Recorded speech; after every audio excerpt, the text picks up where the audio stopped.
Então, como a gente estava falando Você vai falar nesse tom de voz, né? de impotência sexual, como a gente estava falando. Não, vai começar? Então, peraí. Vamos mudar o assunto. No programa, já está valendo tudo isso? Desde a hora que vocês estavam fazendo selfie. Selfie, né? Melhor selfie do que sexo. O programa de hoje não é um programa para maiores, mas quem é de maior vai aproveitar um pouco mais. Eu tô com uma figura aqui na frente que me prometeu contar todos os segredos e desmentir muita coisa. A família vai se surpreender? Acho que não. A família não. já sabe? Não, todos sabem, né? Ele é Sou um um livro pândego. aberto. No programa de hoje, Glauber Gorski entrevistando Rogério Cordoni.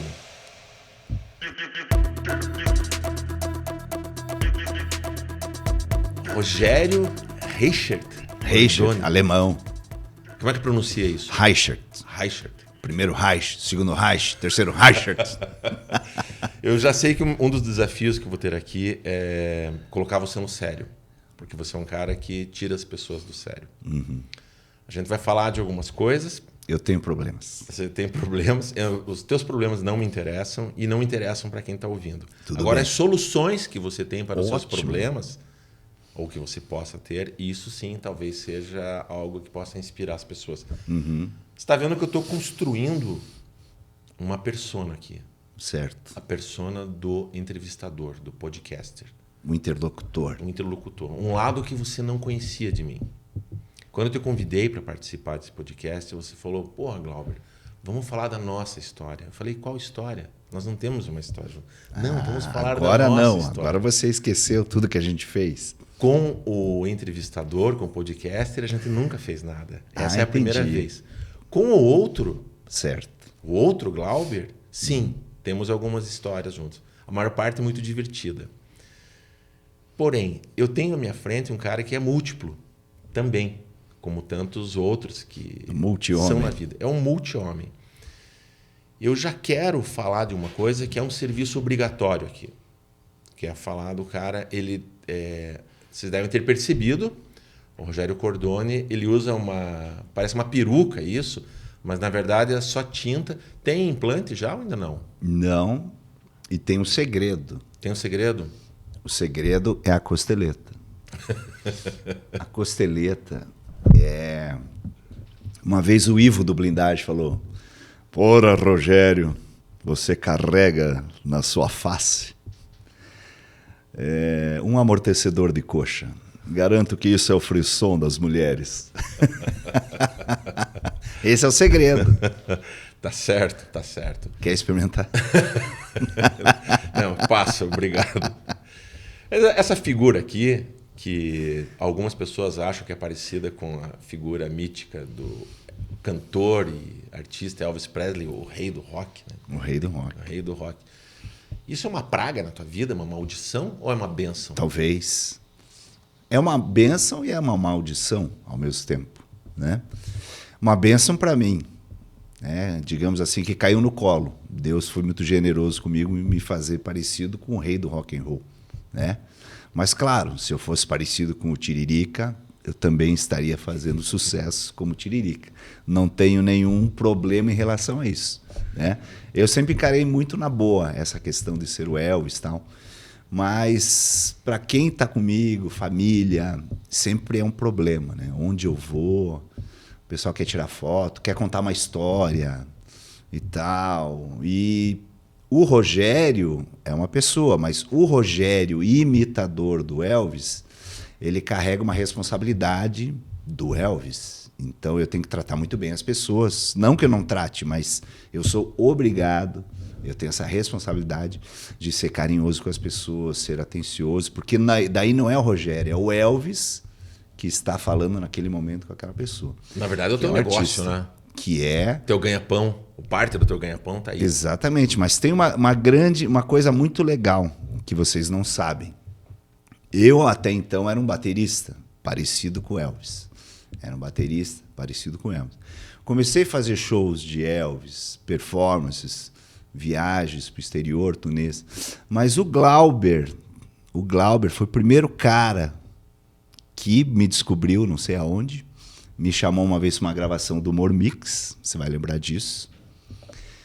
E você foi o primeiro cara que um dia sentou comigo e falou, vem cá, cara, você não é um músico, você é um artista. Você tem que se comportar como artista. A tua vida profissional tem que ser como artista, não como músico. E foi legal, você que me deu o direcionamento. Então eu queria até aproveitar esse momento. É verdade, cara. Eu queria aproveitar esse momento para lavar a alma e rasgar seda e falar bem do Glauber, porque o Glauber foi o cara que me deu a direção. Falou, cara, faça assim, não faça assado, não escreva isso, não ria disso. Não, você me direcionou para muitas coisas. Então, muita coisa que eu levo na minha vida profissional teve a primeira direção ali do Glauber. Obrigado, eu cobrei cara. Essa consultoria? Obrigado. Eu cobrei essa consultoria de você? Pior, faz tempo, então tem juros. Tem né? juros.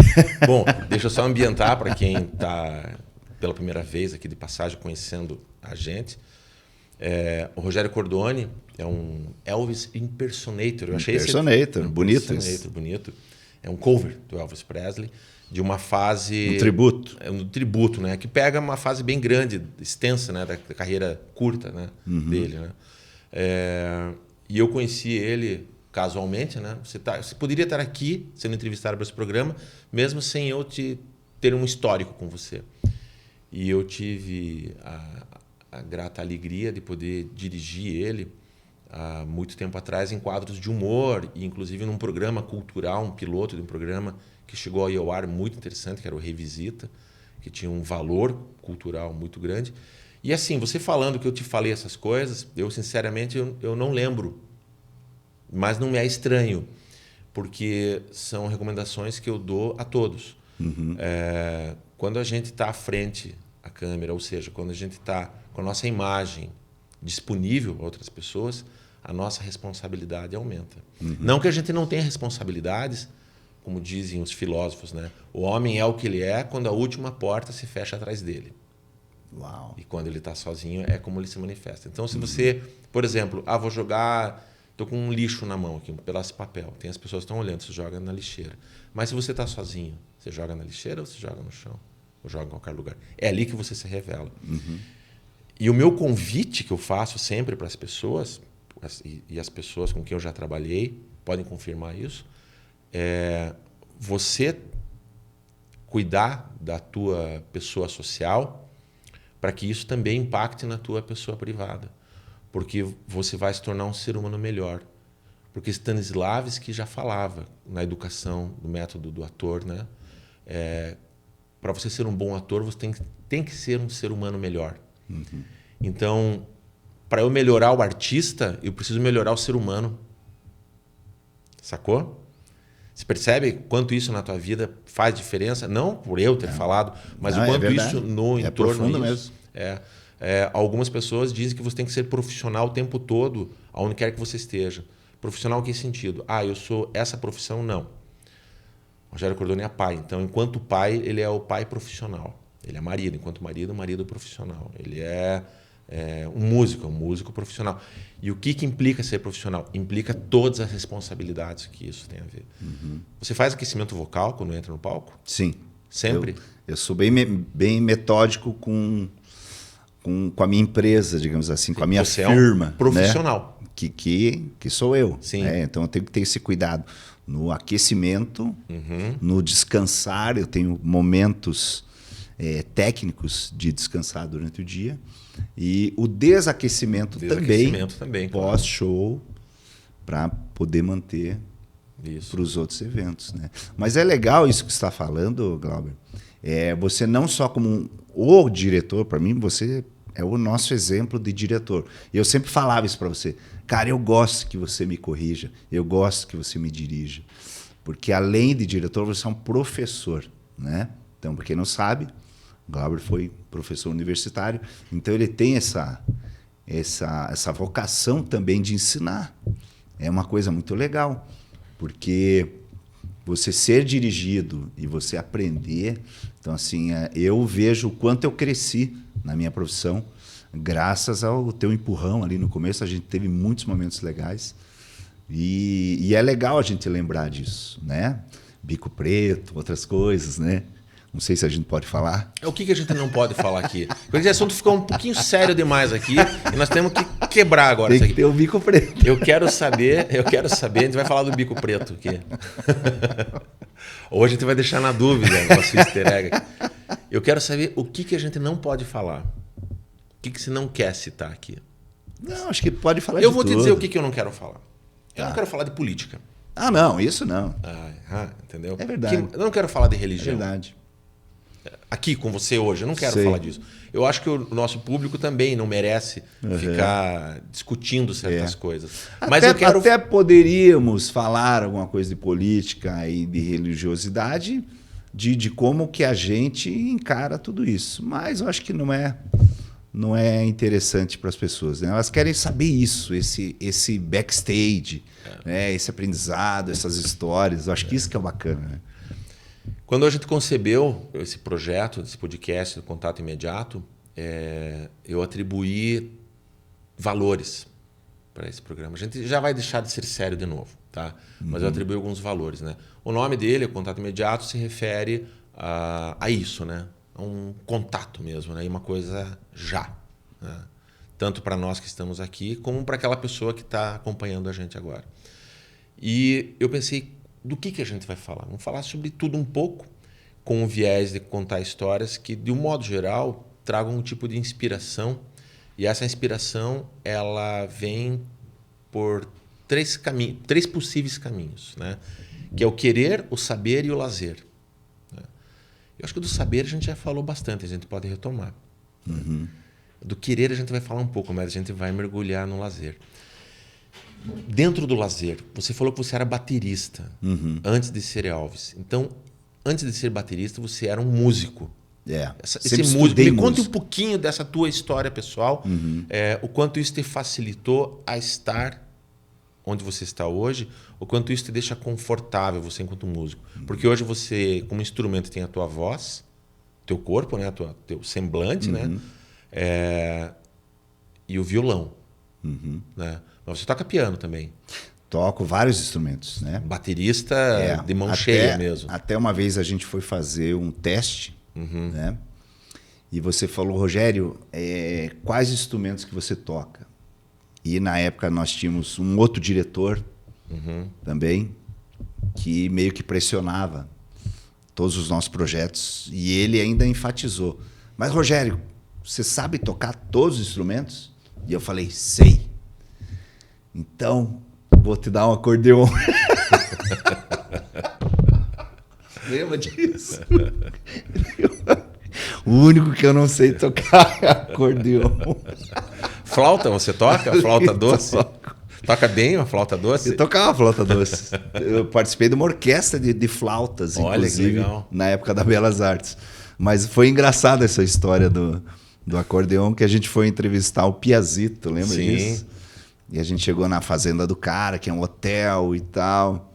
E chegou o momento de... Então tá, Rogério, agora vai você que toca, né? Daí eu não conseguia coordenar o piano daqui, né? O órgão, com aquela gaita de folha aqui, né? Que dá, sim, e mais o baixo. que dá pressão, mais o baixo. Nossa, era muito, muito complexo aquele instrumento. Daí a gente ficou brincando. Um empurrava e eu fiquei tocando o bife aqui. Foi sensacional. Acho que ali foi também um grande aprendizado, né? Mas você tem a música... É da família isso? É de ou família. Isso já começou... meus pais, quando começaram a namorar, minha mãe era professora de piano, lá em Itajaí. Meu pai já trabalhava aqui em Curitiba num banco, mas ele tocava violino. Então, sempre que ele ia para Itajaí namorar, eles ficavam na sala, os dois, e a família inteira assistindo. Ai, que bonitinho os dois, o casal. Ele tocando violino. E né? ela tocando? E ela tocando piano. E os dois queriam tocar órgão, na verdade. Né? Mas ele ali, né? Passando a vara no instrumento. Foi terrível, mas estava assim, quicando na frente. Pá. Então, E dali saiu um casamento, saiu uma ali saiu harmonia. um casamento, uma harmonia musical, vamos uma deixar coisa bonitinho uma isso, coisa né? bonitinha, a história é bonitinha. Meus pais também sempre foram muito divertidos. Meu pai era piadista, né? Teu pai é vivo ainda? Não? Não, meu pai faleceu em 2016, já estava bem velhinho. E até quando eu peguei o atestado de óbito, eu li e falei, nossa, é impossível uma pessoa estar viva com tanto problema aqui. E ele ia gostar dessa piada também, né? Era bem divertido. Como é que era o nome do teu pai? Nilson Cordoni. Meu pai era Nilson. uma figuraça, gerente de banco, advogado, tocava violino, cantava no coral itálico da Universidade Federal. E a gente fazia Belas Artes, então desde cedo, né? Então assim, com 4 anos já comecei tem um a irmão tocar piano. também? Eu, meu irmão e meus outros 2 irmãos depois também ingressaram na Belas Artes. A gente levou mais a sério, eu e o Luciano, os mais velhos ali. Meu pai era mais rígido ali, né? Os outros 2 já foram, não conseguiram concluir, né? Mas a gente fez todas as atividades, né, de coral, iniciação musical, vários instrumentos, né? Então eu participei de vários tipos de orquestra, com violão clássico, com violino, com piano, com flauta. E ali eu desenvolvi não só a questão musical, né, de técnica, mas a questão de harmonia, de entender um conjunto, né? E isso é legal para você entender uma equipe. Cara, eu vou fazer pá, o outro vai fazer pim. Então tem o momento dele. Deixa o pin dele aparecer e o teu aqui. Então, esse lance da equipe foi muito importante, assim, tocar em orquestra é justamente isso, né? Você aprende a trabalhar com uma equipe, sabendo das vaidades também, né? E respeitando o espaço dos outros. Então, ali foi um grande aprendizado. De repente, eu ingressei na fanfarra do colégio, na banda marcial, e me encantei com a bateria. Mas espera aí você... Então, com quantos anos você estava aí? Ali eu tinha 13 anos. E a gente tocava Zaratrusta, que é a música quando o homem foi para a lua, aquela tan tan taran, dum, dum, dum, dum, dum, dum, que o empresário do Elvis falou: "Vamos usar essa mesma música para o teu retorno aos palcos", que foi em 1969. Ah, do Elvis mesmo. Do Elvis. Então, olha que bacana, que história, né? O Elvis, o homem foi para a lua, era a grande novidade, né? A notícia, e tocava música, né? Zaratrusta. Então, o empresário falou: cara, temos que pegar essa música. Essa música não é mais do homem espacial. Essa música é a música da entrada do Elvis. E até o último show do Elvis, a entrada dele era com Zaratrusta. Alves Praste Zaratrusta. Muito bacana. Strauss, e a nossa orquestra, a nossa fanfarra, a banda marcial do Colégio Bom Jesus, que tinha rixa com o teu colégio, que era o Santa Maria, né? Sempre dava briga. Meu colégio eu nunca estudei no Praça Santa Maria. Santos Andrade aqui, ó. É mesmo, é? Eu não tenho essa história. Ah, você não lembra disso? Eu não tenho essa história. Não lembra? Te encontro atrás do pipoqueiro. Aquela coisa. Olha a confusão. Isso não é verdade, mas é divertido. Então publique-se.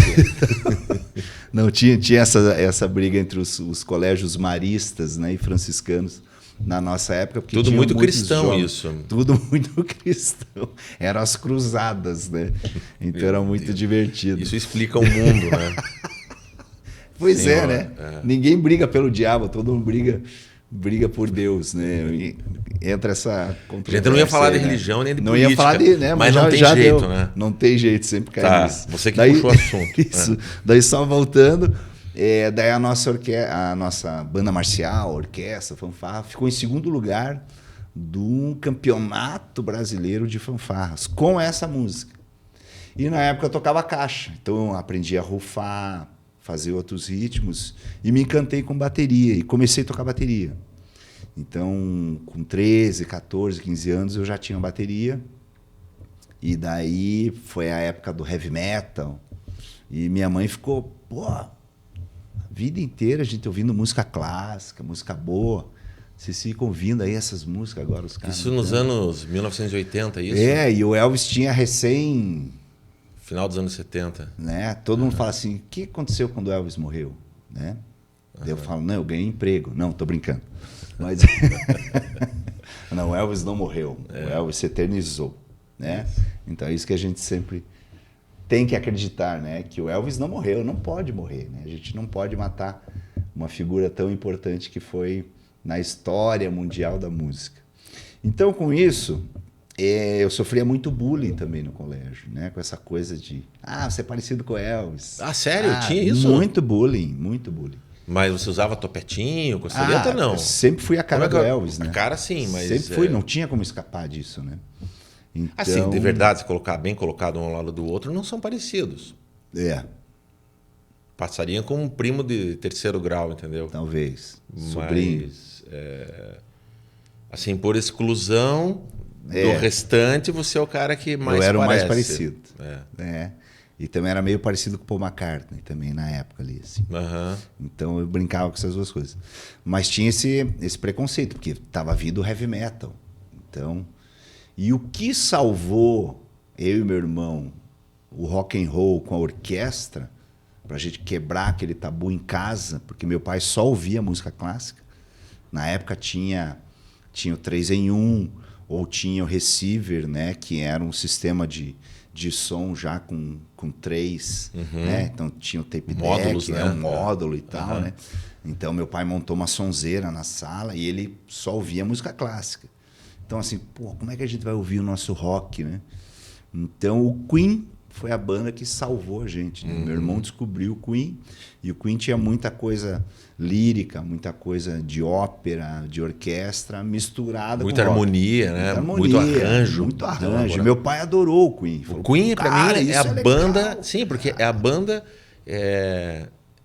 O Queen, a banda original, ela já resolveu todos os problemas que uma banda cover precisam resolver, né? Ela tem o melhor arranjo de si própria, né? É a melhor banda cover de si própria, é o Queen. É verdade. É sensacional. Nunca tinha pensado por conta nisso, do Freddie Mercury, Eles tinham muito essa coisa, essa virtuosidade também, né? Obras definitivas, né? A melhor versão da Bohemian Rhapsody é a do Queen. Não tem a melhor como. versão do... como é que é? Fat Girls Bottom... Fat Bottom Girls. Fat Bottom Girls é deles, né? A melhor versão da We Will Rock You que você vai ouvir é deles, né? É verdade. É engraçado isso. Verdade. E até tem um fato legal, assim, que o Freddie Mercury era muito fã do Elvis, muito fã do Elvis. Então, desde o primeiro show, ele sempre fazia o momento Elvis. Ele fazia o medley com Jailhouse Rock, Tutti Frutti, e onde ele valorizava a história do rock, assim, né? Fazia um remember ali do Elvis. E quando o Elvis morreu, ele escreveu Crazy Little Thing Called Love, que ele só lançou em 82, mas ele fez, quando o Elvis morreu, fez uma homenagem pro Elvis. É a cara, né? Do rock and roll do Elvis ali. É bem isso. E você, nessa época, já estava acompanhando essas informações ou você foi pegar isso depois? Você ouvia Elvis Presley nessa época? Eu via muita coisinha de filme, Sessão da Tarde. Minha mãe tinha alguns discos, mas eram coletâneas, assim. Aquela fase cinema dele. Fase Love cinema. Me Tender. Isso, Kiss Me Quick, It's Now or Never. Né? Essa coisa mais anos 60. Né? Os anos 70, não ouvi muito Elvis. Né? Ouvia mais as coisas antigas, que era da época, quando a minha mãe era jovem, dos anos 60. E... Então, quando veio essa coisa do rock and roll, do heavy metal, o Elvis meio que no final dos anos 70 até os anos 90 não se falou de Elvis, né? Porque daí veio um monte de banda, U2, Duran Duran, Van Halen, Iron Maiden, AC/DC. Sim, vem a MTV, despeja, um videoclipe, né? Videoclipes. Então, assim, esqueceram o Elvis totalmente. O U2 ainda deu uma visitada na casa do Elvis, no Joshua Tree, na turnê lá. Acabou aparecendo no cinema, mas só apareceu nos anos 90. E com o remix de Little Less Conversation, o Elvis ressurgiu nos anos 90. Nesse ressurgimento dos anos 90, que o Elvis começou a ser legal novamente. Então, eu brinco assim que do bullying ao sucesso, né? Mas não um sucesso de ter ido no Faustão, de ter ido no Calderola do Mignon, de ter feito turnês fora do Brasil, mas o sucesso de superar o bullying, né? Então, assim, o palco me salvou do bullying. Então, o que é o bullying, né? Então, como que a gente poderia superar esse bullying? Me ensine né? isso, né? Porque Então, eu preciso limpar isso de mim também. Eu já então- recebi muito bullying seu. Como é que eu depuro? Como é que eu tiro o meu veneno, o meu ódio que eu tenho por aqueles que fazem bullying? Ensine isso para as pessoas em casa. Então, você tem muitas coisas muito melhores do que eu. E o dia que você descobre isso, você supera o bullying, entendeu? Você passa a ser admirado pelas pessoas, né? Porque você faz uma coisa que elas não fazem. Então, quando eu descobri isso, eu tinha ali meus 15, 16 anos, como baterista, eu vi que eu era o único baterista do colégio. Então, e comecei a fazer shows à noite, né? Nos bares. Então, a partir daquele momento, que foi a minha primeira apresentação grande, assim, para um público grande, foi no ginásio do Tarumã, onde teve um festival da Universidade Federal do Paraná. Meu irmão estudava na Federal e inscreveu uma banda, né? A gente formou uma banda para participar no festival de música. E a gente foi finalista. Depois da gente, tocou o Paralamas. Então, assim, eu toquei antes do Paralamas. Então, eu tinha 16 anos, né? 15 anos. Então, nossa, e todo mundo do colégio foi no show do Paralamas. E tava lá o cara que era bulinado no colégio. Tava tocando bateria. Então, ali, no dia seguinte, eu já fui com baqueta no bolso. Tá, eu já cheguei diferente no colégio. Eu já não era mais aquele piazinho de bosta. E o colégio mudou com você? Todo Os mundo. amigos, as meninas. Todo mundo. Meninas, meninos. Meninos, Até tudo. você tá me olhando com olhar de desejo. Sim, sempre. Acho que por causa dessa história também. Sim, sim. Você vê que até hoje Porque essa história é a gente fascinante. coloca essa aura de autoridade, né? De respeito, isso que você fala, é bem curioso. Cara, eu tenho algo que você não tem. Automaticamente você vira um objeto de desejo. É, E as pessoas ao teu redor começam a salivar. exatamente. E a partir disso, curou o bullying. Então, tudo porque eu era baixinho. Você não foi se vingar Entendeu? de ninguém. Não, Você não jogava baqueta assim? Pá! não. Não? Eu tive uma vingança bem legal nessa época, Ah, conte. que eu fazia capoeira também. Só que eu só apanhava, porque eu era o menor. Eu demorei para crescer. Eu fui crescer na faculdade. Cresci 10 centímetros. 10 centímetros. Assim e assim. Não, tô brincando. Então, é verdade, eu cresci 10 centímetros. Quando eu me alistei no exército, eu tinha 1,76 m. Depois de 2 anos, eu estava com 1,86 m. Então, eu era baixinho. Mas Então, isso por uma questão natural, assim, hormonal. fisiológico. Né? Mas só você na tua família, assim, ou os outros também? Não, meu filho mais velho também demorou para crescer. Olha só. Já o menor, não, já tô daltão, já tô... Eu falei, ih, cara, você não vai ter problema. Você não vai sofrer esse bullying. Então, e eu tinha cara de piá, né? Sempre tive cara de novo, que hoje é uma vantagem, né? Porque a gente conseguiu conservar. Você também tem cara de jovem, é legal. Então, quando a gente era novo, a gente achava ruim, né? Aquela carinha vermelhinha, né? Você não odiava isso? É, porque a gente não precisamos falar de data se não quiser, mas você já sobrevive ao Elvis mais de uma década. Você já está mais de 30 anos. Não, digamos com relação Sim. à idade que o Elvis tinha quando morreu, Sim. né? E a idade que você tinha, né? Da idade do Elvis para hoje, é como se o Elvis tivesse vivido mais de 10 anos já. Já. O Elvis morreu, se eternizou com 42 anos. Eu tô com 55, então são 13 anos a mais de Elvis que o próprio Elvis. Né? Agora, o Elvis não teria parado como você parou. Porque, olha só, eu vou voltar para o Elvis, a gente fala dos personagens, mas por trás de todo personagem tem um ser humano. Só me segure uma informação. Quando que foi o teu primeiro show de Elvis, você lembra? Foi oficial, foi outubro ou novembro de 92, no Potato, foi uma das primeiras apresentações. Depois no Aeroanta. Sozinho ou com banda? Com banda. Com banda. Uma Então, em banda 92. de rockabilly. Uma banda de rockabilly. Tá. Nós estamos falando, olha a bagunça da vida desse homem, né? O cara multi-instrumentista, né? Fazia capoeira, não sabia dessa informação. Eu tenho que contar essa história, capoeira. Tá. Fazia capoeira, sofreu bullying por parecer o Elvis e transforma isso mais tarde em benefícios, na tal da pedra angular, que vira a pedra base ali de alicerce. Boa. Só que tem uma coisa que eu acho que a maioria das pessoas não sabem. Esse homem, nesse período, era um homem que ainda não acreditava em si próprio, não desenhava a sua carreira, você não imaginava. Não. Em 92, que em 2023 você estaria vestido de Elvis, vivendo disso. E ele não só não acreditava, como ele foi fazer uma outra faculdade para poder ficar rico e ganhar dinheiro. Você é dentista. Isso. Me conta um pouquinho dessa tua vida de dentista. Daí a gente vai voltar para esse primeiro show do Elvis. Certo. Você foi fazer odonto.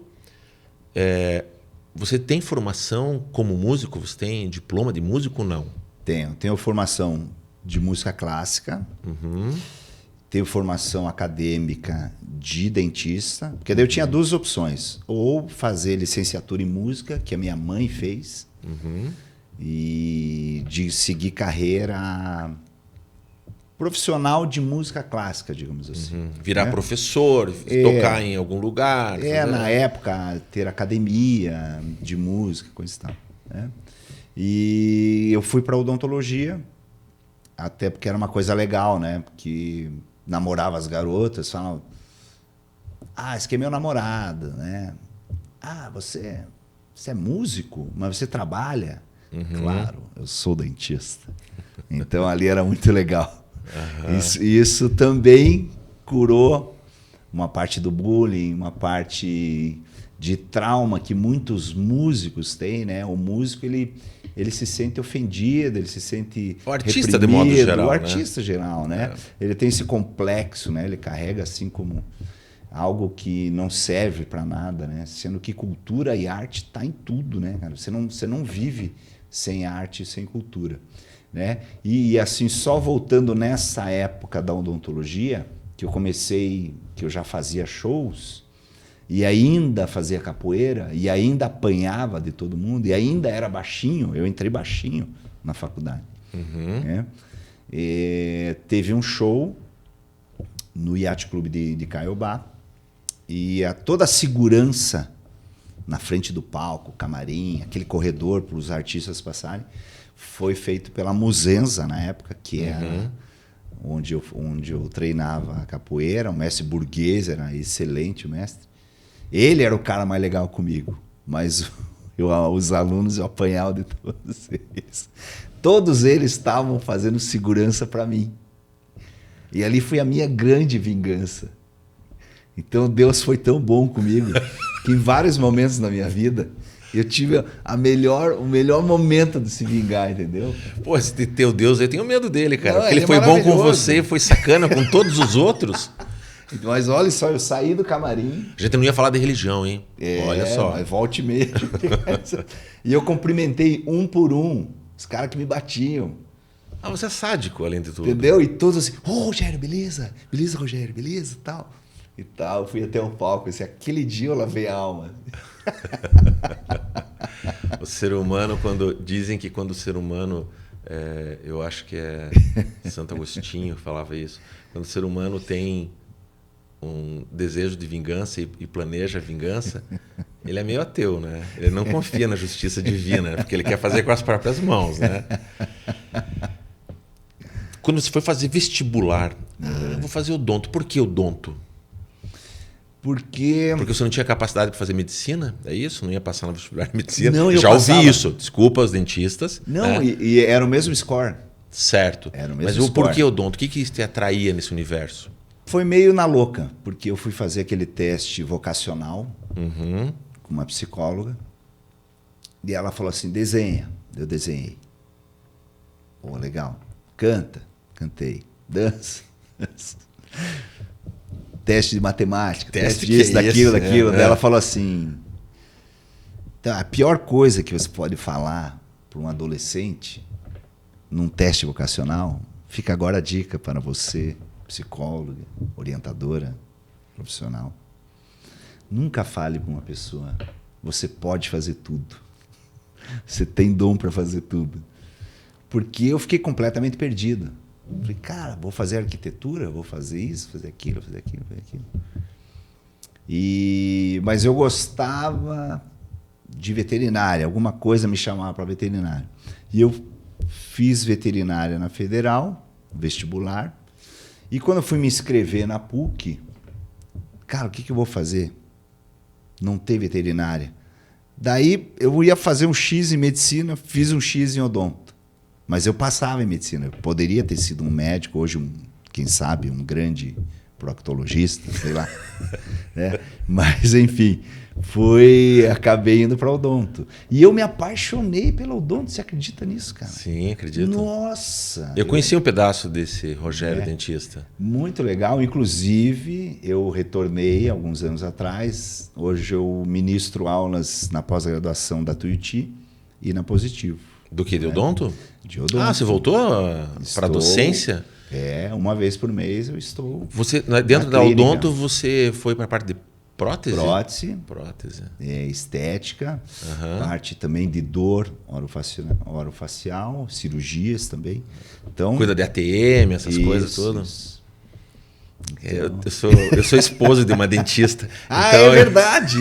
É verdade! Então esse universo... Manda um beijão pra ela, minha querida. Janaína é endodontista, né?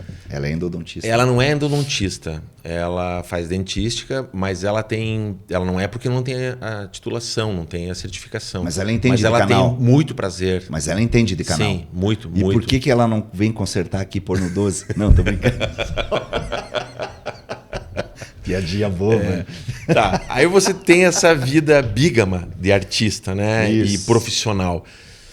É o Elvis Impersonator, é o dentista, estava baterista ainda de uma grande banda do cenário local aqui, o Dr. Smith. Muito legal. Vi alguns shows. Uma banda cover, basicamente, né? De músicas, principalmente dos anos 80, né? Muito Me Network, muito... U2, Duran Duran. Exatamente. Pixies. Essas coisas legais. Pega nos 90 ali. A banda existe ainda? A banda existe. Às vezes a gente faz shows juntos, né? Eu tive que sair da bateria para ser um frontman, né? Ser o Elvis. Por uma questão de conciliar a tua saúde mental, é isso? Porque não batiam as agendas, né? Certo. É só por causa disso, né? Mas eu adoro tocar bateria, tanto é que em quase todos os shows eu dou uma brincada, faço um solo. Você tem bateria em casa? Tenho bateria. Você deu aula de bateria, fez clínica também? Também, workshops e tal. Então, e o odonto, eu lembro que você em algum momento tinha saído do universo do odonto e você volta. Quer dizer, você tem um prazer nisso também? Tenho. E daí fica mais uma dica também, mais uma coisa legal para vocês pensarem, que eu também aprendi com o nosso querido Glauber, que é a dedicação. Se você vai fazer uma coisa, faça, goste daquilo, não sofra. Por isso que eu não sofro. Pode perceber que eu estou sempre rindo, estou sempre feliz, porque eu não faço o que eu não gosto, entendeu?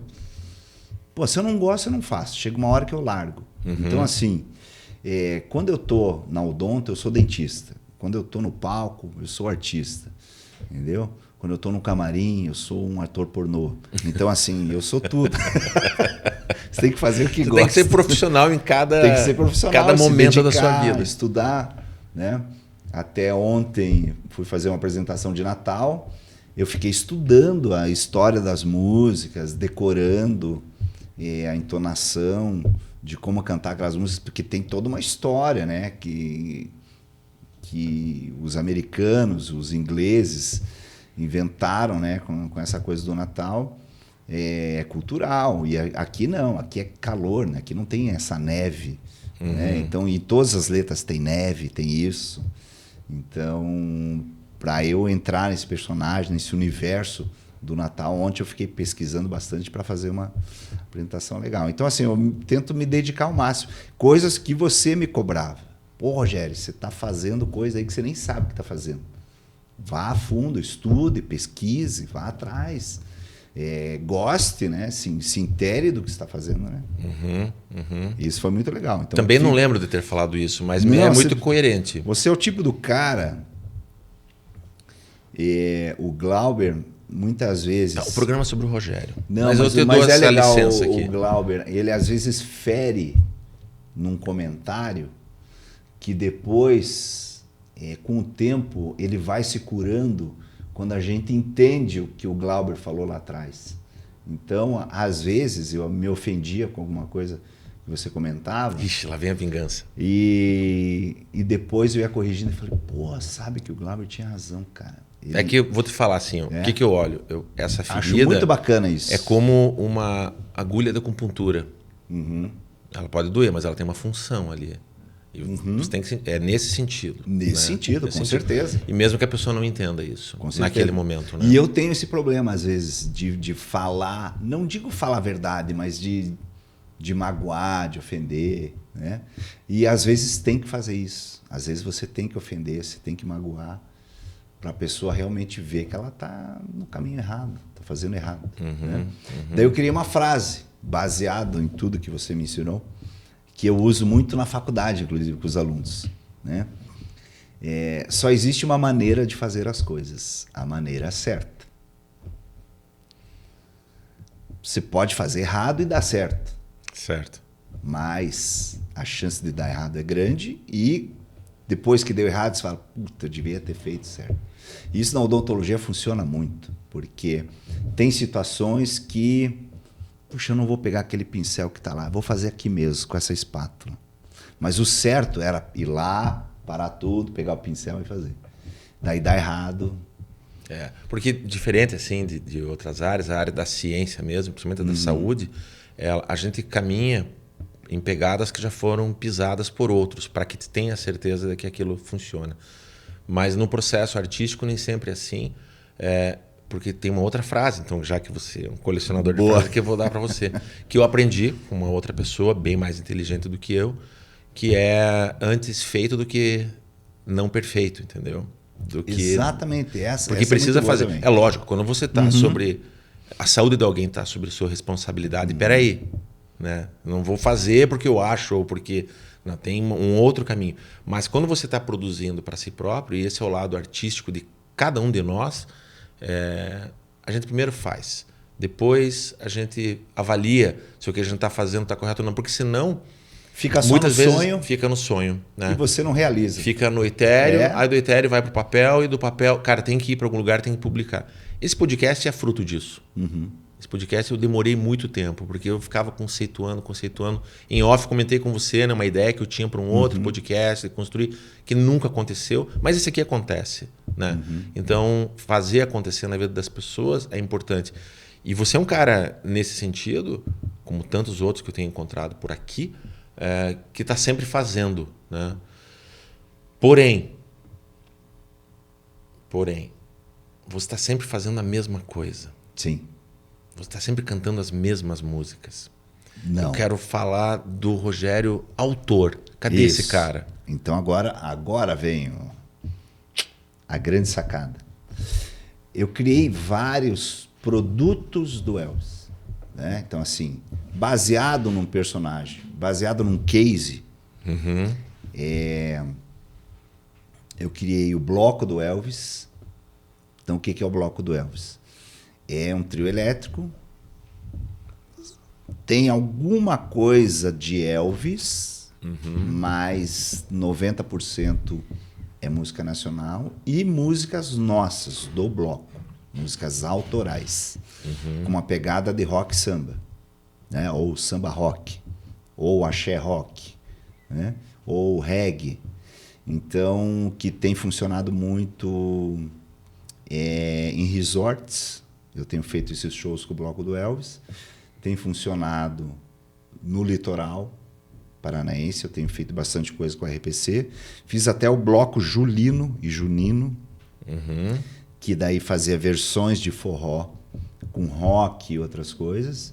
Então, é sempre uma criação. É sempre A gente está sempre produzindo coisas novas. Tá, mas ainda assim... Esse é o bloco do Elvis. Eu vou te provocar mais. Você pode bem. continuar defendendo isso. Tá. Porque isso tudo tem uma âncora que é a figura do Elvis, né? Perfeito. E nessa hora eu não estou escutando o artista na minha frente, eu estou escutando o empresário, o homem de negócios. Que eu acho que como negócio, bacana. Talvez seja... Mas eu quero ainda, e eu já te provoquei isso muito tempo atrás, eu quero ainda ter alegria Sim. de ver o cara com talento, o cara com uma voz limpa, o cara com uma performance legal no palco, completamente desvestido desse personagem, completamente sendo Rogério Cordoni mesmo. Tem essa chance de você não ter uma letra apoiada na melodia do Elvis, de você não ter como se fosse um sambô, né? Ter uma Sim, obra... Entendi. Sabe, esse artista, sabe por que eu te digo isso? Porque de quem está ouvindo a gente, a grande maioria das pessoas não foi abençoada por Deus para ter a cara do Elvis, né? E elas, às vezes, não são parecidas com absolutamente nada. E elas têm algo que é próprio delas. E eu quero saber de você, essa é a provocação que eu faço para você. O que é que você tem que é próprio seu, que precisa vir para fora? Tá. Então, antes de eu falar do projeto eletrônico do Elvis, que também é um negócio, Elvis. então, digamos assim... que business, é tudo muito legal. É business. Muito legal. Perfeito, você deixou bem colocado. Tem aonde que você encontra a alma do Rogério, digamos assim, autoral, né? Nos anos 80, você encontra no Tessália, era uma banda que eu tinha, que recentemente, nesse ano, saiu numa coletânea na Alemanha, o Tessália, o Tóquio, inclusive tive com o Supla recentemente, a gente está no mesmo disco. É uma coletânea de músicas, na época era um estilo dark, que era uma coisa que também não existiu direito, né? Era uma mistura de punk rock ou pós-punk. Então era uma coisa meio melódica, meio mantra, um estilo de música que rolou na época, que era o Tessália. Essa musicalidade, essa geração é muito forte lá na Alemanha. Tem vários pubs com pessoas que se vestem nesse estilo gótico e tal, e apreciam esse tipo de Se alimentam dessa arte. Se alimentam disso. Eu estou inserido ali, tá? No Tessália. Com o Dr. Smith, fiz algumas composições, né? Que também está registrado no disco Gente Ligada. Com outras bandas também eu tive participações, escrevi algumas músicas. Escrevi para Rafa Gomes, também a música infantil. Uns outros projetos infantis também, com The Voice Kids, eu escrevi algumas músicas. Então ali você encontra um pouquinho da alma, digamos assim, autoral do Rogério Cordoni. Você ficou sério agora, hein? Que não aparece muito, entendeu? Eu sempre tento enaltecer o outro artista. Então, eu fazia música pro Dr. Smith, fazia música pro Tessália, fazia música para Rafa Gomes, fazia música pro... Então, o Rogério ali como frontman autoral, eu tive uma tentativa engraçada, que foi um cantor sertanejo, country, em 1998. Na época até fui para Barretos, que era o Roger Max. Eu deixei cavanhaque na época, assim. Era legal, mas era assim, eu tive que escolher. Tipo, é isso mesmo que você quer para tua vida, né? Na época eu tive com o pessoal da Paradox Music, e alguns deles moravam em Nashville, e eu tive uma grande oportunidade de ir para Nashville, me lançar como Roger Max e tal, e autoral. Já tinha várias músicas, tinha Estrada do Amor, tinha o Cavaleiro Solitário, tinha algumas músicas românticas, né? Era meio no estilo Daniel, uma coisa meio... Mas era bacana. Não era paródia? Não. Eram músicas sérias, legais, era um artista bacana. Mas eu cheguei no momento que eu era baterista de uma banda que estava gravando no Rio de Janeiro, pela Warner. Tinha o Elvis e tinha o Roger Max. Então eu tive que escolher. E eu era recém-casado também. E tinha montado o estúdio onde eu gravava essas 3 coisas. E aí você resolveu Daí, matar o Roger Max. Matei o Roger Max, que era um personagem muito legal. Cara, um personagem pra gente fazer um filme dele, hein? Tudo, Legal, ele era bacana. Bem divertido, inclusive. Era bacana. Inclusive a minha esposa, a Cristine, que fez as fotos, o material do Roger Max. Ele era bem bacana na época. Era meio estilo Billy Ray Cyrus também, de Nashville. Essa galera, esse instrumental bem country, assim, né? E então ali tem essa parte autoral. Também você encontra um outro lado do Rogério, que é o lado humorístico do Rogério, no Acústicozinho, que é uma obra também que eu fiz com o Diogo Portugal. Esse projeto não existe Então, mais. Vocês fizeram um turnê, Volta né? e meia a gente toca junto. Vocês gravaram DVD, gravaram DVD, né? CD. A gente tava na Netflix. Né? Os primeiros shows de humor da Netflix, o Acústicozinho tava lá. Então, e lá tem o Melô do Dentista, que é uma brincadeira também tirando sarro do dentista. Então, assim, todo ano, dia 25 de outubro, que é o dia do dentista, eu recebo esse clipe de alguém, ou nos grupos. Olha que legal isso. Daí eu falo, você sabia que esse cara sou eu? Nossa, agora que eu vi que é você e tal, tal. Nos congressos também. Tem pessoas que me conhecem. Ah, você é aquele cara daquela música do dentista. Eles não falam, ah, você é o Elvis. Então, às vezes é legal, porque ultrapassa a linha do Elvis. Eu sou o cara da música do dentista. Então... É muito generoso isso tudo. Muito legal. Eu enxergo assim, de uma forma muito Mas eu benéfica. entendo o que você quis dizer. Sim, mas olha só. Você entende, ótimo. Quero ver esse show ainda. Mas você é generoso com as pessoas como Elvis é generoso com você e com tantos outros. Ainda assim, paga-se royalties pro Elvis? O ECAD recolhe para o artista as músicas que você toca? Sim. Isso funciona? Isso é Funciona. sério? Isso é sério, porque assim, ó, em todos os lugares, em todos os meus contratos, tem uma cláusula que deve ser pago o ECAD. E tal. Passa o setlist, aquelas setlist. sobre Então, assim, tais músicas recolhe-se.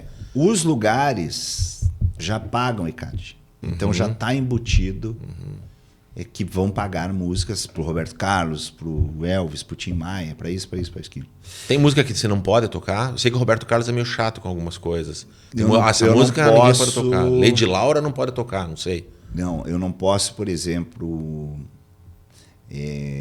gravar uma música e lançar uma música, né, sem autorização. Certo. Tem gravadoras que já liberam o artista. Tem gravadoras que... Uma vez a gente gravou uma música do Lulu Santos. Daí tinha uma taxa que se pagava na época, era 500, 600 reais. Pagava para liberar a música. Eu acho ótimo tudo isso, porque quando Tem a gente que tá debaixo de um guarda-chuva institucional sério, Sim. as pessoas querem colocar no YouTube qualquer coisa. Colocar cena de filme, colocar... Cara, não, né? Não. Tem uma coisa mais séria, né? Não, você não paga, não recolhe nenhuma grana para a família do Elvis para você ser parecido com ele. Exatamente. Essa conta tem que mandar para Deus, é isso. Então, assim, eu fui cadastrado em todos os fãs-clubes em 2013 pela Cherry Management. A partir dali, digamos, eu tenho um selo de qualidade para ser impersonator, para ser um ETA. Eu me tornei um Elvis Tribute Artist. Você paga uma taxa para isso ou não? Não. Na época a gente pagou uma inscrição, eu e vários imitadores do mundo inteiro, e a gente está cadastrado. Então, na ocasião fui top 9, não sei o que, tal. Quando eu fui gravar um documentário na casa do Elvis, me chamaram pelo nome, você acredita nisso? Eu cheguei lá com a equipe e o pessoal, os organizadores, já falaram, Cordone, tal, não sei o quê. E eles têm lá tá cadastrado, né, o fã-clube, né, os fãs-clubes, né, do mundo inteiro. Inclusive aqui, de Curitiba, é um dos maiores do mundo, né, que é o Kingdom, Elvis Kingdom. E também depois eu gravei na Sun Records, né, no Sun Studios, que hoje é um museu, mas tem o estúdio e alguns artistas gravam. Led Zeppelin gravou lá, U2 gravou lá. Volta e meia alguém grava lá. Tem tudo montadinho, né? E eu usei um microfone antigo do Elvis para gravar, porque tava o pessoal, na época tinha um documentário que eles iam fazer sobre a história do rock and roll, acho que é canal TCM, alguma coisa assim, americana.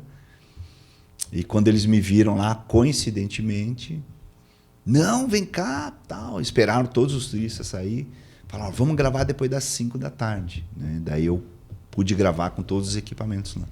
Foi uma coincidência, mas foi pelo fato de eu estar cadastrado na Cherry Management. Então não é um simples imitador também, né? Eu tenho essa responsabilidade também. Quando você começou em 92, se apresentar como Elvis, né, no meio dessa vida paralela, você tinha um figurino ali. Eu era o Elvis que não Presley naquela época. O Elvis que não Presley. E à medida que a coisa foi avançando, você teve que ir se profissionalizando nisso. Isso. E roupas, tudo, objetos, tudo. Hoje eu tenho investimento. Roupa, hoje eu tenho figurino que a equipe os alfaiates do Elvis fizeram, da B&K. Né? Então, tenho camisas, tenho jumpsuits. Você tem feitas... camisas iguais, casacos iguais? Você tem ou você tem um de cada? Tem iguais também. Tem iguais, porque tem que mandar para lavanderia. Ou coisa assim. Hoje tem mais de 20 figurinos. Tem que reformar isso tudo. Tem, porque esse é o ponto que eu falo assim, com o artista, né, com o artista Rogério. Daí tem história engraçada. Vamos deixar engraçado? Já vamos. Eu só quero fechar. Não, já vai. O dia que descosturou. O ato 3 desse podcast aqui. O dia que descosturou. A gente vai falar dos cavalos. Tem essa história. Eu só quero voltar pro Elvis, para aquela coisa séria, só deixar isso para você, que é o seguinte. O Elvis Presley, tá, que nasceu lá em 1940? 35. Em 35. E morre em 1977, né? E a obra dele vira imortal. Ele não era cover de si próprio. Ele não pegava no show dos anos 70, só um pouquinho que vou trocar o figurino, colocar aquela roupa de couro que eu usava. Ele não era cover de si, certo? Ele era um artista em evolução. Ele ia se descobrindo, se reinventando, né? Porque não fosse assim, ele nos anos 70 ele continuaria sendo aquele cara dos anos 50. Dos anos 60, né? Ele ficava se reinventando. E nessa reinvenção aconteceu um negócio bacana. Por isso que ele foi o rei do rock também. Que muitas pessoas não sabem muito das histórias, né? Mas assim, ele foi o primeiro cara a quebrar os tabus ali. E foi proibido da cintura para baixo, porque ele fazia movimentos sexuais, né? Nos anos 50, né? Segundo o John Lennon, o Elvis morreu quando ele foi para o exército. Sim. Porque ele ia ser preso. Porque ele desafiou a polícia num show na Flórida. Você não pode fazer isso, não pode fazer aquilo, não pode fazer aquilo, não pode fazer aquilo. Porque são movimentos sexuais, mas são movimentos que os negros fazem. Na dança dos negros. Então, tinha essa conotação racista do Elvis, um cara branco levantando uma bandeira negra. Então ele foi um cara perigoso para a época. Foi um cara perigoso, assim como fizeram isso com Chaplin e outros artistas, de o Chaplin é comunista, o Chaplin é isso. E tiraram o cara dos Estados Unidos, quiseram fazer a mesma coisa com Elvis. A mesma coisa que fizeram com Chaplin, vamos fazer com Elvis. Vamos mandar ele para a Alemanha. Mandaram o Elvis para a Alemanha, cara. O cara tava no auge, estourado, rock and roll. Fala, acabou o Elvis, cara. Acabou essa palhaçada. Acabou. Vai servir o exército e agora você vai ser um garoto bonitinho e bom. E não vai mais rebolar. Porra, o Elvis, no auge da carreira, foi pro exército. Daí ele só fez filmes. Filminho bonitinho e tal. Quando ele volta, né? Quando ele volta, tal. E daí o que acontece? Teve um especial de Natal e o diretor, um Glauber, no estilo Glauber, falou: Elvis, você é aquele Elvis, cara. O Elvis já tinha esquecido que ele era aquele Elvis. Cara, você não é ator de cinema, cara. Pare com isso. Você já fez aí 33 filmes. Chega. Em 10 anos, sei lá. Cara. Vamos... Que especial de Natal nada, cara. Vamos mentir aqui pro teu empresário. Vamos fazer uma roupa de couro, preta, rock and roll, tal. Pintar o cabelo. Daí o Elvis voltou aos palcos. E ali ele viu o contato com o público, chegou pro empresário e falou, nossa, eu quero voltar a fazer show. Como o empresário ganhava muito dinheiro com filme, falou, não, então tudo bem, você vai voltar a fazer show. Só que a gente vai fazer um filme, você voltando a fazer show. Então um filme você ensaiando, um filme você passando som, um filme você lá em Las Vegas.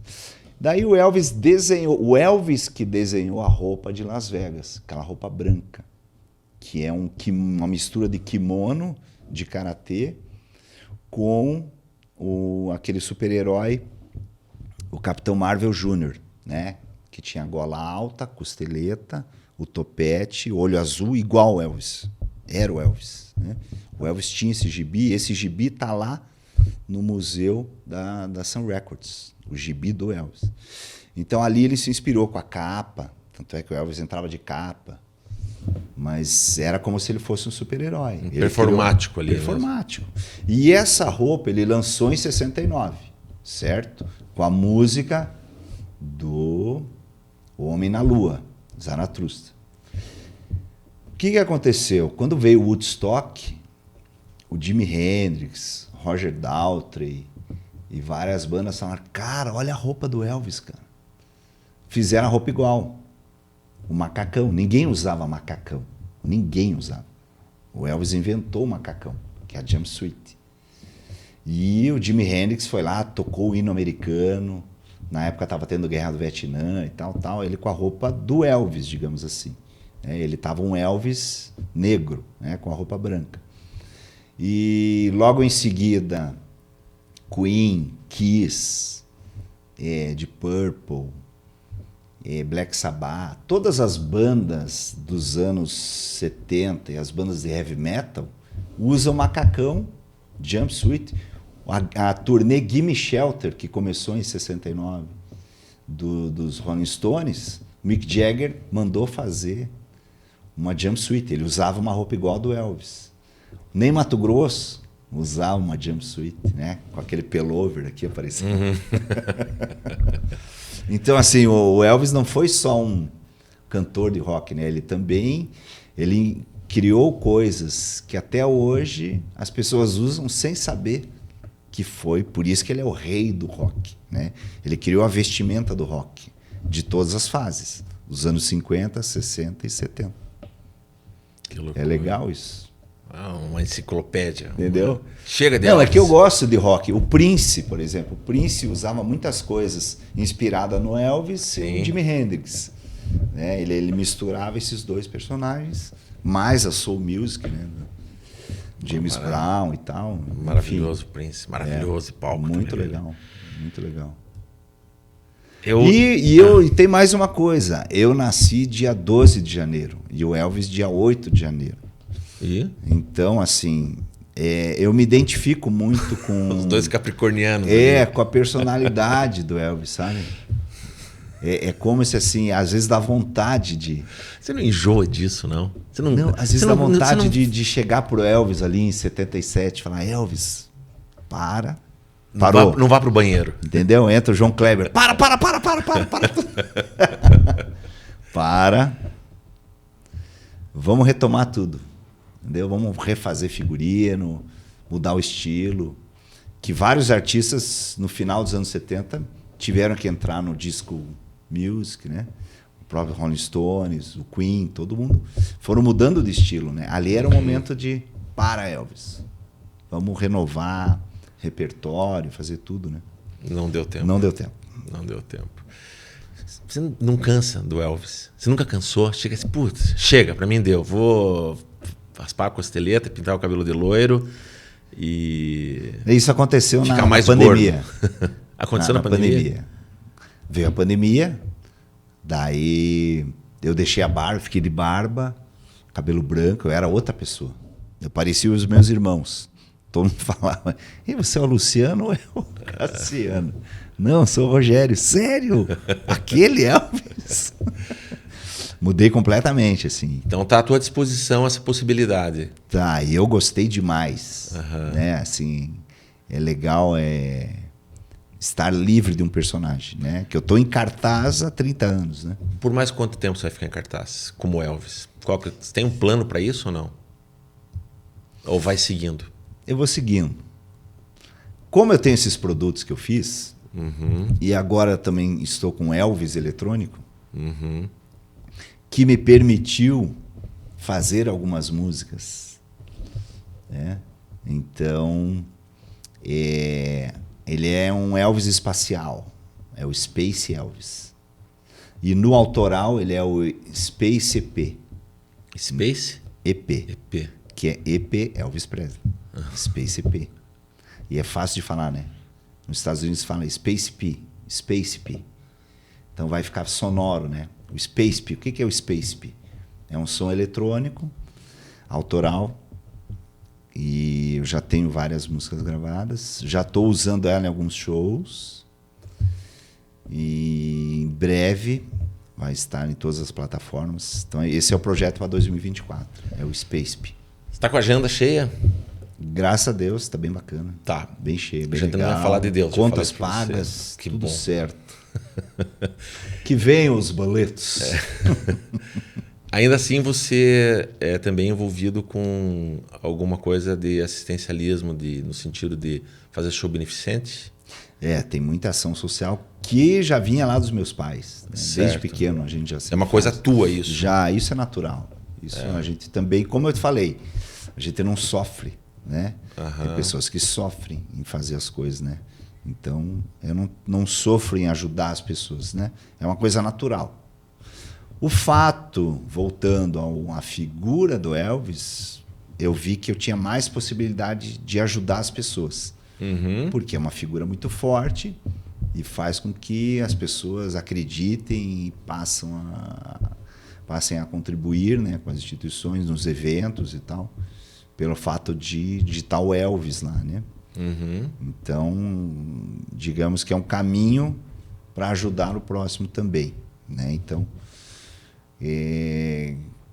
se tornou uma coisa agradável de fazer. Que maravilha. É. Vamos para o ato 3. Vamos para o ato 3. Os contos proibidos, de Rogério Cordoni. Você falava do humor, né? O Elvis não ficava contando piada nem fazendo graça. Ele era performático, né? Ele tirava sarro de todo mundo. Tem um show dele que ele vai indo para cima Isso, mas todo show ele fazia isso. Ele fazia essa zoação. Ele era isso. quinta série. Quem não sabe, tem muita gente que imita o Elvis. Não, o Elvis não era assim. O Elvis era quinta série o tempo inteiro. Mas o teu humor não é por conta disso. O teu bom humor é por conta tua. É da tua natureza. Sempre fui. Tanto é que esses dias, meu filho mais novo, a gente estava vendo álbum de fotografia, foto 3x4, foto 3x4. Daí meu filho olhou assim: pai, você tá rindo em todas as fotos 3x4. Ninguém ri em foto 3x4. Todo mundo fica sério. Ele, como é que você conseguia rir nas fotos 3x4? Então eu sempre fui assim, né? Faz parte da minha natureza. Né? E você é um cara que também consegue tirar sarro de si próprio. Isso é o mais legal. É onde eu mais me divirto. Tem uma história que eu gostaria muito que você compartilhasse com quem está acompanhando aqui, mas eu não sei se você pode contar. Não é nada. Pode? Posso. Eu vou só dar uma ambientada, aí ele me corrige e coloca as cores dele. Ele é casado e a mulher dele é de uma família abastada na região, de sobrenome forte, tradicional e tal. E o sogro dele é muito, assim como você também, né? Gosta muito de equinos, né? Sim. De cavalos, né? Aí tem um sítio, né? Uma fazenda, tem seus cavalinhos, né? É um tipo de coisa que você não ganha dinheiro, você gasta dinheiro com isso. É um hobby, um lazer. É como você ter barco, ter casa na praia, ter uma chácara. Você está despendendo energia, dinheiro ali. E você também tem os seus cavalos, não tem? Ou tinha, não sei. Sim, sim. Né? Que não conversam necessariamente, eles não, ou pelo menos não conversavam com os cavalos do teu sogro, certo? Você guardava eles num lugar, né? Campina Grande do Sul, né? Na região Não, metropolitana. exatamente. Tá. Os cavalos ficavam nessa região, de Campina Grande do Sul, Isso. Piraquara. E o teu sogro tem uma chácara ali Uma fazenda em Bateias? Ali é São Luís do Purunã. São Luís do Purunã. É, no Espré. Saindo de Última Curitiba em direção a Ponta Grossa. Isso. O que aconteceu num belo dia? Bom, ali tem várias histórias, né? Eu quero saber da égua que o teu sogro ganhou. Até assim, todos os dias eu peço desculpas para o meu sogro. Né? Até domingo agora a gente estava no churrasco e volta e meia a gente lembra as histórias do Rogério. O Rogério entrou para uma família tradicional, uma família certinha. O Rogério é aquele cara que chega... Sabe aquele cara que chega e estraga os negócios? E depois fica consertando. Né? Então, teve várias histórias. Ele está escolhendo as palavras. A primeira história engraçada que aconteceu foi um dia que eu cheguei na fazenda. Cheguei antes de todo mundo e estava frio.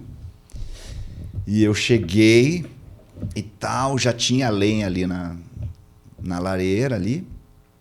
E tinha uma bem bonitinha, assim. Uma bem bonitinha, né? Lenha. Mas eu nem me liguei. Para mim era uma lenha, né? E eu coloquei álcool, toquei fogo e tal. Tava ali me esquentando. Passou ali... Na lareira, isso? Na lareira, ali tomando vinhozinho, né? Falei, pô, já vou preparar um aperitivo pro seu Ayrton, né? Seu Ayrton, meu querido sogro. Seu Ayrton vai chegar, tal, já vou estar aqui com vinhozinho, tal, não sei o quê, né? Daí o seu Ayrton chegou. Oi, tudo bem, tudo bem, tudo bem? Onde é que tá aquela escultura de madeira que eu tinha comprado e estava separada aqui? Daí eu, escultura de madeira? Como que ela era? Não, ela era assim, ó, bonitinha, parecia lenha. Eu, parecia lenha? Puta! Daí ele olhou assim, não acredito. Tava lá a escultura pegando fogo. Toquei fogo na escultura do meu sogro. Cara, ele ficou triste, ele não ficou brabo, ele ficou triste, cara. Isso é pior. Isso é pior, isso é muito pior. Triste. Ele pegava o vinho assim, ó, e ficava olhando para aquela escultura pegando fogo. Assim. Então, até hoje eu peço desculpas pela escultura, que só existia uma. E numa outra ocasião também, eu acabei levando os cavalos que eu tinha em Piraquara, Campina Grande do Sul, levei tudo lá para a fazenda. E, inclusive, eu tinha cavalos crioulo. Cavalo crioulo, sim, cavalo de raça. Né? Foi um cavalo que, inclusive, ganhou freio de ouro na Expo Inter. Tá? Um cavalo que eu comprei na época, era bagual. Então, ia dar bons filhotes, né? Ia ter uma leva boa aí, né? Umas matrizes boas, né? Esse é o termo que se usa lá, né? E, na ocasião, meu sogro ganhou uma égua inglesa, que é outra raça, não tem nada a ver. É outra raça. E a égua tinha sido campeã em Dubai, campeã no Rio de Janeiro, campeã em tudo que é lugar. E ele ganhou de presente. E chegou o caminhão, encostou. Ah, ele ganhou a égua, chegou de caminhão? Chegou de caminhão, a égua desceu com um laço. Fizeram um evento? Foi um evento. Chegou a égua assim, ó. Nossa! Chegou a égua toda. Pá, pá, brilhava aquela égua assim. No campo, isso? Isso, ela desceu, né? Nossa, todo mundo, que égua linda, né? Daí foram soltar a égua, né? Soltaram a égua num campo, assim. E a fazenda é grande, assim, né? Então dava para ver. E a égua lá, ia para lá.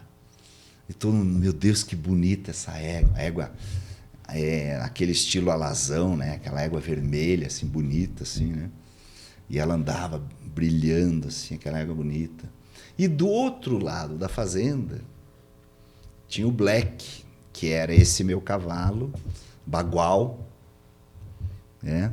Tarado. Garanhão. Mas tinha um monte de cerca até onde ela estava. Ela estava no outro lado da fazenda. E ela deu uma relinchada. Existe algum código entre os cavalos, né? E ela deu uma relinchada e tal, não sei o quê, ficava... Quem estava vendo isso rabo. tudo? E tava toda a família, todo mundo olhando, aquela coisa bonita, né? Aquela égua bonita, né? E eu já olhei pro outro lado e eu vi que meu cavalo não estava normal. E ficava... Ia para um lado, ia para o outro e tal, e batia a pata assim, né? Daí ele foi, pulou uma cerca. O famoso pular cerca. Daí ele foi, pulava a cerca. E à medida que ele ia pulando a cerca, ia crescendo a quinta pata. E ele foi, e foi, ficando o cavalo mais forte, mais forte, mais forte. Foi, pulou a cerca e crau, pegou a égua, cara. Na frente de todo mundo. Na frente de todo mundo, aquele silêncio assim, ó.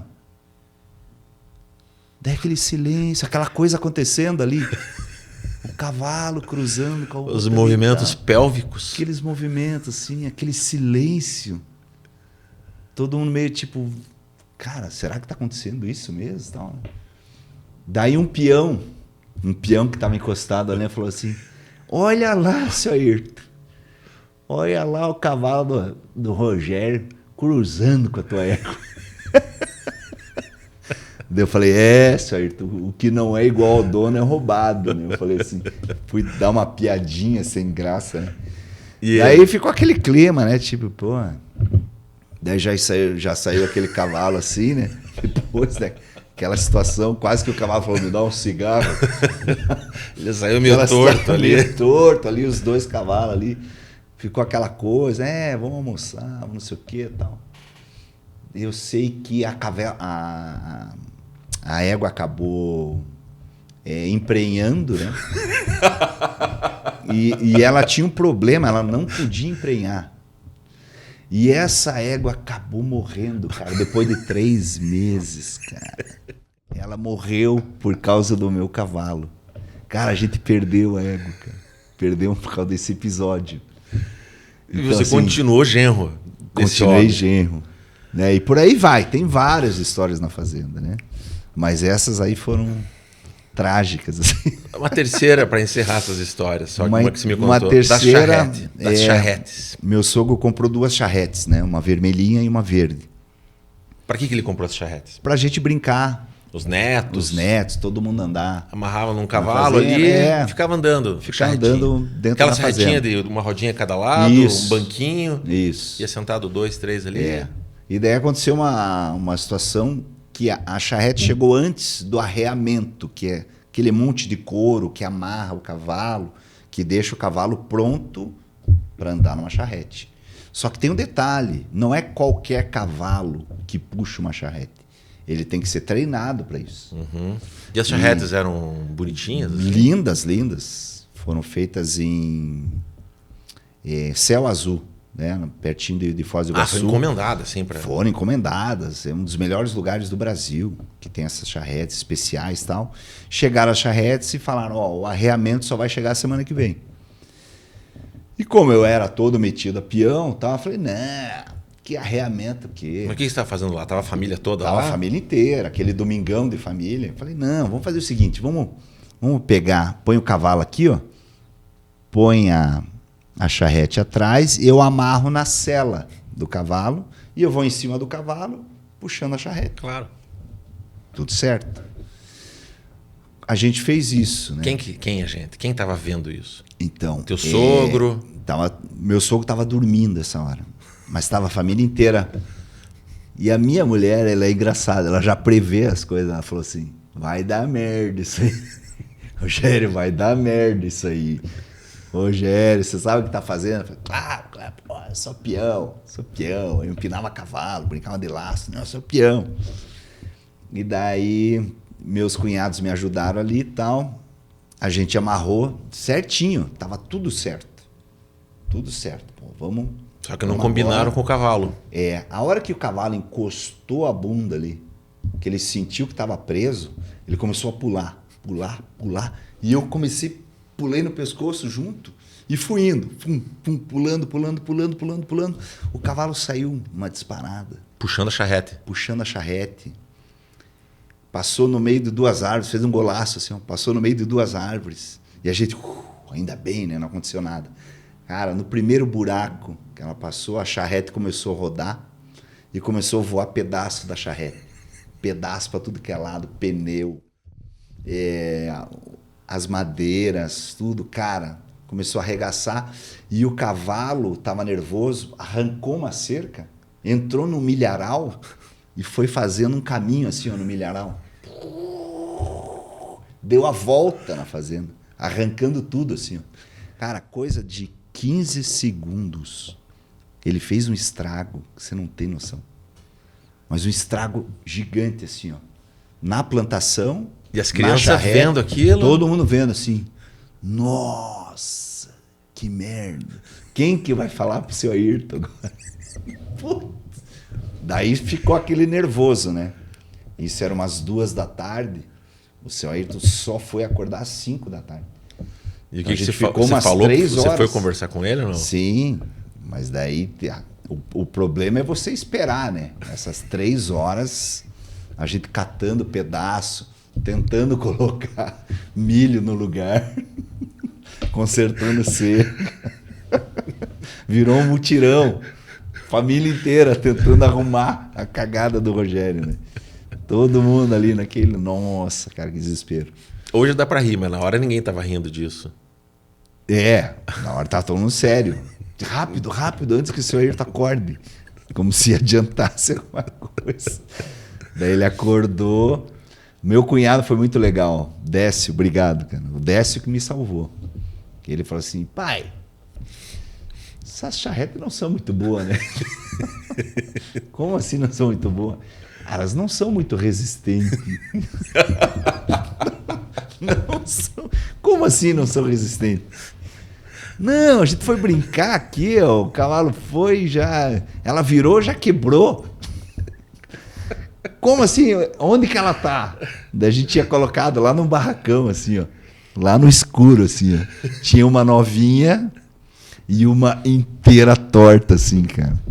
Ele olhou e falou, meu Deus, o que vocês fizeram? Daí a mesma coisa, coitado, ficou triste lá. E a gente contando a história. Aconteceu isso e tal. Enfim, até hoje eu fico pedindo desculpa para a família dos estragos que fiz na fazenda. Mas a família entende hoje que isso tudo aconteceu para que em um dado momento no futuro pudesse compartilhar essas histórias. Contar essa história. Sabe a diferença entre a comédia e a tragédia, né? Elas são separadas por uma fina camada que é o evento da morte, o evento do irreversível. Quando há o irreversível, é uma tragédia. Né? Alguém ficou paralítico, né? Alguém morreu, né? Mas quando não há, tudo vira comédia. Sim. Né? A comédia é isso, é você não aprender com os próprios erros, continuar errando, mas não causar nenhum dano permanente. Né? Não, depois a gente consertou a charrete, levamos de volta para a cidade. Hoje está tudo funcionando.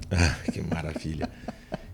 A gente vai para os finalmente aqui, depois dessa hora divertida, rica, culturalmente falando e pessoalmente.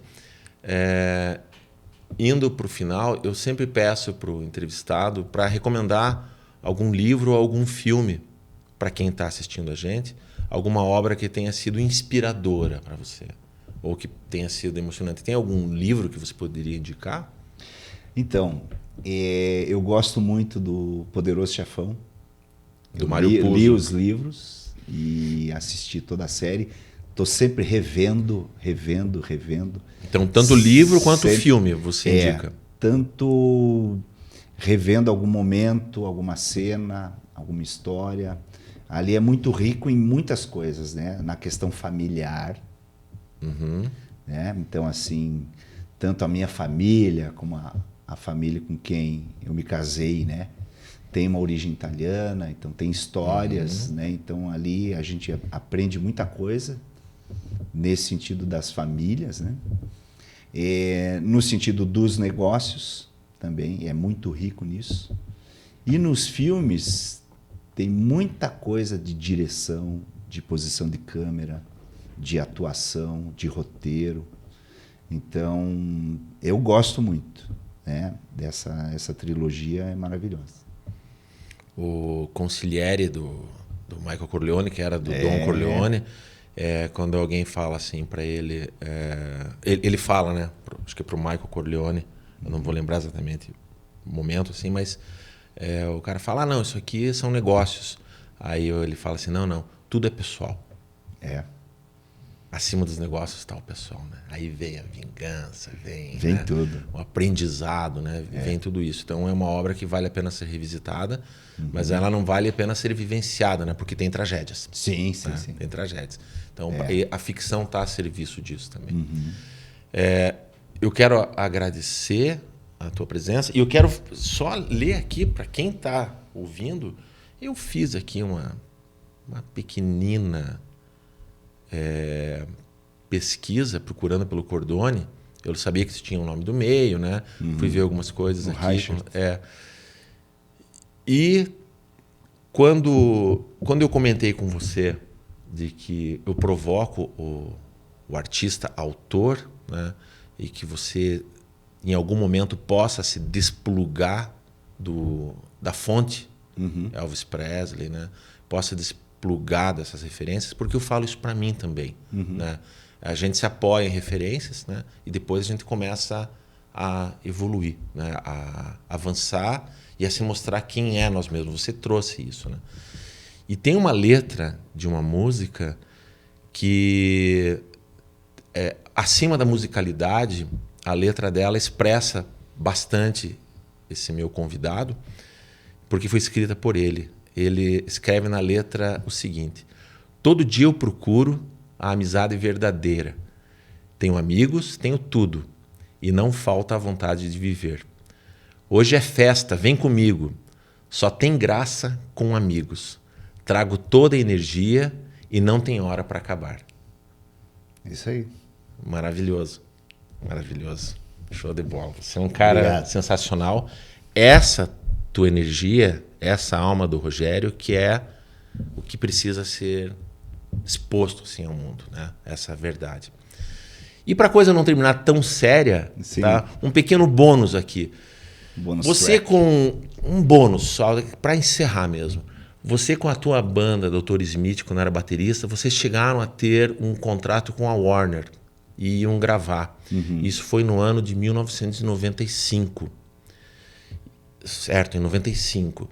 E vocês foram, tinham reunião com o empresário da banda, estava tudo certo, era vocês. Daqui tinha o Sr. Banana, né? Sim. O Boi Mamão, acho que também é dessa época, né? E vocês estavam em São Paulo quando o diretor artístico da gravadora veio falar para vocês que a coisa aquele ano não ia dar muito certo para vocês, porque estava vindo uma outra banda que eles sabiam que iam fazer um arrasa quarteirão. Isso aí. Como é que foi isso? Isso foi assim, em 94, o Arnaldo Sacomani ligou no meu consultório, ele tinha visto o nosso trabalho num programa infantil da CNT, que passou em rede nacional, e ele achou muito legal, era uma música meio pop, meio axé, meio que estava rolando no momento. Ele achou interessante, ele quis produzir a banda, quis lançar, quis colocar na novela. Num determinado momento, ele mostrou pra gente, né, porque esse trabalho durou 3, 4 anos. A gente estava sempre indo para São Paulo e sempre tentando lançar uma música. Enquanto outras bandas já estavam gravando disco, né, a gente estava sempre tentando uma música, era difícil. E foi nesse momento que ele me mostrou Mamonas. Ele falou, essa banda aqui eu descobri, essa banda vai estourar, tal, não sei o quê. E eu falei, isso aí não vai nem tocar na rádio, né? Como é que pode, né? Passou a mão na bunda, não comi ninguém, não sei o quê. No fim virou um sucesso até infantil, né? E numa ocasião dessas, quando eles vieram pra cá, a gente fez um futebol, eu conheci o Dinho daí pessoalmente, em outros shows também, em camarim, tudo. E a gente se entrosou muito bem, né? Porque a gente só falava merda. E daí eu emprestei pra ele uma roupa do Robin que eu tinha. Do Robin, Do Robin. o sidekick do Batman. É. Aquele da série de TV dos anos 60. Da série TV, porque eu fiz, na época da faculdade, na pediatria, todo mundo ia de branco. E a criançada tinha medo, né, de dentista e tal. Então, eu e um amigo meu, o Herbert, ele foi de Batman e eu de Robin. E fez o maior sucesso na época, né, com a criançada, né? Todo mundo queria ir com o dentista Batman e Robin. Ninguém queria ir com o dentista de branco. Daí a gente acabou fazendo um filme na época, brincando com essa coisa. E eu guardei a roupa. A roupa ficou guardada. Quando surgiu o Mamonas, eu emprestei a roupa pro Dinho. E a roupa fez um sucesso. Tanto é que, depois que eles morreram, tinham programas de televisão que as crianças se vestiam de Robin, né? E era por causa da roupa. Que loucura, né? O mundo das conexões. Bem sensacional. Isso. O Robin.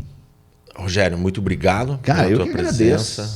Enriquecedora. Me emocionar hoje. Divertida, emocionante, instrutiva, culturalmente falando, assim, enriquecedora. E o mais legal, que ninguém sabe, a gente é muito amigo. Isso é o mais legal. Tem gente que não sabe, né? Mas a gente é bem amigo. Essa é a tua opinião. Por isso que sempre dê ouvidos aos amigos, tá? Porque quando eles falam as coisas, é de verdade. Quando perguntaram pro Pat Adams, tem um Roda Viva com ele. Saúde. Perguntaram pro Pat Adams assim,